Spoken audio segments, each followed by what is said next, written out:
পোনপ্ৰথমবাৰৰ বাবে আমি 17, 18, 19, 20 জুলাই তাৰিখে আমি all Assam sub junior inter district championship আমি বক্সিং কম্পিটিশ্যনটো আমি অনুষ্ঠিত কৰিছোঁ।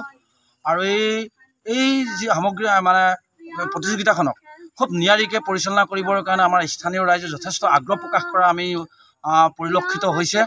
আৰু বিভিন্ন আমি এটা কথা লক্ষ্য কৰিছোঁ, এই অঞ্চলটো যদিও বিভিন্ন সময়ত পিছপৰা বুলি পেলাই প্ৰচাৰ হৈ আছে, কিন্তু ইয়াৰ বিপৰীতে আমি দেখিছোঁ ৰাইজৰ উৎসাহ আৰু উদ্দীপনা বা ৰাইজৰ যিটো আগ্ৰহ, আচলতে কোনো কাৰণতে মানসিকভাৱে পিছপৰা নহয়, এই কথাটো আমি আয়োজক সমিতিয়ে নিশ্চিত সন্তুষ্টি প্ৰকাশ কৰিব পাৰিছোঁ। আৰু ইতিমধ্যে আমি এটা কথা উপলব্ধি কৰিছোঁ বা আমি এটা কথা অনুভৱ কৰিছোঁ যে এই খেলখনৰ যোগেদি বা এই প্ৰতিযোগিতাখনৰ যোগেদি নিশ্চিতভাৱে আমাৰ অঞ্চলৰ উদীয়মান যুৱক যুৱতীসকলক এক বৃহৎ ক্ৰীড়া জগতখনৰ লগত চিনাকি কৰি দিয়াৰ সুযোগ পাম।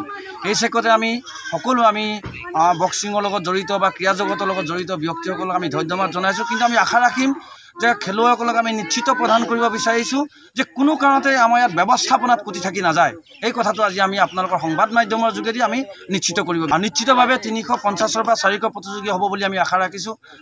আৰু ইতিমধ্যে আমি 300ৰ অধিক খেলুৱৈ আমি লিষ্টৰ নাম পাইছোঁ। আৰু হয়তো আহিব বুলি আমি আশা ৰাখিছোঁ বা অফিচিয়েলি আমাৰ যোগাযোগ হৈছে। মোটামুটি আমি 400 হ'ব বুলি ধৰি লৈছোঁ। আৰু এই 400 খেলুৱৈ তাৰ লগতে আৰু 100জন ষ্টাফ অফিচিয়েল, তেওঁলোকক আমি সকলোকে ব্যৱস্থাপনা আমি সুপৰিকল্পিতভাৱে কৰিছোঁ বুলি আজিৰ তাৰিখত আমি আপোনালোকৰ আগত প্ৰতিযোগীসকলক আমি এটা সংবাদ মাধ্যমৰ যোগেদি এটা কথা ক'ব বিচাৰিছোঁ, আপোনালোকে আমাৰ বিশেষকৈ নেশ্যনেল 37 নেশ্যনেল হাইৱেদি আহিলে আপোনালোকে দেৰগাঁও ক্ৰছ কৰি উজনি অসমৰখিনি দেৰগাঁও ক্ৰছ কৰি বাদুলিপাৰা বুলি ক'ব। আমি নামনি অসমৰ পৰা যিবিলাক আহিব এইখিনিও বাদুলিপাৰা বোকাখাট পাৰ হৈ আমাৰ বাদুলিপাৰা বুলি এটা স্থান আছে। আৰু বাদুলিপাৰাৰ পৰা এই ঐতিহাসিক সমল থকা এটা স্থান সকলোৱে চিনি পায় যে অসমত যে শ্বহীদ কমলামিৰি এটা জন্মস্থান আৰু 42ৰ গণ আন্দোলনৰ লগত জড়িত এটা ঐতিহাসিক অঞ্চল।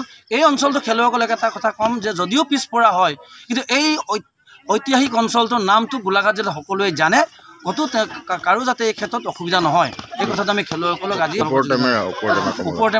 ওপৰ টেমেৰা বুলি কয়।